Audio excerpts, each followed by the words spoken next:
plug and play, and it's, if you kind of think like what was it, Betamax versus VHS. Remember that? Apparently Betamax had a little bit better quality. It had better performance, but VHS wound up winning in the end. It had a better overall package. It let you record movies for like 2 hours instead of an hour. And so even though the performance wasn't quite as good, the overall package may have been a little bit better. And for that reason, it wound up actually winning in the end. And so that's the thing. No, this guy does not have the best performance. And if that's something that you want, you're going to want to go to a better detector. But there are times when you may want to sacrifice a little bit in performance for other reasons. And at the same time, there's times when performance is the most important thing. There's many situations when you're driving and you need radar detection range above all else. That's more important than filtering or arrows or anything else. Like, radar detection sensitivity is hugely important in many situations. And in those situations, again, you're going to want a sensitive detector like that. If you want some of the other bells and whistles, like the GPS built in, the arrows, the new blind spot filtering, the red light cameras, all that kind of stuff, this guy is going to be a good option. I like it more than I thought I would, and I'm glad it's not. I'm glad I'm not looking at this. Yes, it's the same thing. It's got many of the same bugs and problems. The laser detection sucks. The Ka falsing is still there.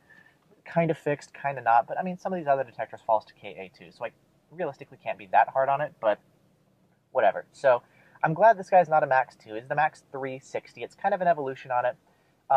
And so kind of my personal dilemma is, yes, it's expensive, and yes, I could tell people to buy it, and I would make more money than if I was to tell you to buy this one. But this guy is going to give you similar, if not better performance, many of the same features, no arrows. There are some drawbacks, but that guy has a ridiculous amount of performance for the money. It's insane. Like, tons of people are buying these up because they're performing so well. And again, people who make a living off this may not necessarily want you to buy this one because they can make more money when they sell you that. So, especially, again, people who are willing to do this without integrity are going to be pitching some of these other detectors and oftentimes tell you this is the best, and they'll do it by lying to you.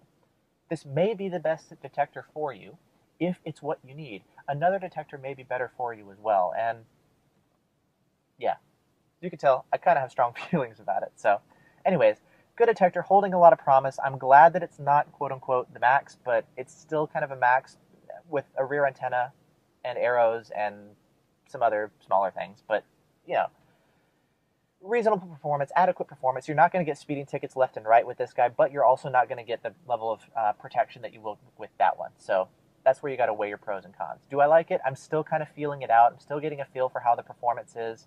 The blind spot filtering, still getting a feel for that. I'm glad they fixed the suction cup mount is now really sturdy and solid, so you don't have the same bouncy mount issues. So a lot of the issues that they had with the Max 2, they've fixed here. Some of the annoying stuff with the sounds, whatever. So I'm really glad to see some improvements there. So, okay.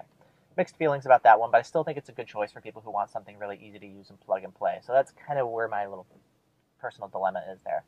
Uniden LRD 950. I haven't run one of these in a while. I've been, kind of playing with a lot of different detectors. But, I mean, this guy in testing has been performing awesome. One of the main reasons I haven't run it myself is in my testing it didn't perform as well as the other guys on 33.8, which I mentioned is like the main thing that I see around here. And because of that, I really need good 33.8 detection. And because this guy was a little bit lacking in that, I didn't want to run it. In some of the recent tests, this may be sample variation. I only tested like 2 detectors, but other people have been testing other ones. There's new firmwares that have come out. And 33.8 performance does seem to be getting better with it, which is great. So, again, it could be sample variation. I don't know. But if I get more confidence in 33.8 with this guy, I'd be much more willing to run it. A couple other things. I find the decimal places, you can only, when it reports a frequency, it only does it to 2 decimal places as opposed to 3 decimal places on the other guys. So it's not quite as precise in that regard. It does have GPS lockouts. They're manual as opposed to automatic and automatic. Manual. The automatic is really nice. So you don't have to remember where they are and press them yourself. You don't have to worry about accidentally locking out a police officer. It takes a little bit longer. A lot of times I'll still do it manually anyways with these guys. But this guy does have that ability. So 2 decimal places there. The lockouts, you only get 100 lockouts total. So it's really easy to actually run out of lockouts. Additionally, they're pretty small, the radius of the lockout zone. So if you've got a K-band sign kind of shooting down the street, you may need 2 or 3 lockouts for one false alert. Because of that, you're going to run out of lockouts pretty quickly. I haven't actually tried to use up all 100 yet. I hope with the firmware fix they give us more.